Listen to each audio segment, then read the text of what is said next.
எனக்கென வந்த தேவதையே சரிபாதி நீ அல்லவா நடக்கையில் உந்தன் கூட வரும் நிழல் போலே நான் அல்லவா கண்ணன் கொண்ட ராதையர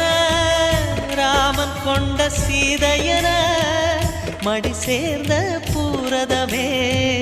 மனதில் வீசும் மாருதமே நன்றி சொல்ல உனக்கு வார்த்தை இல்லை எனக்கு நான் தான் மயங்குறேன் என்னுடைய மனச தந்துவிட்ட பிறகும் ஏம்மா கலங்குற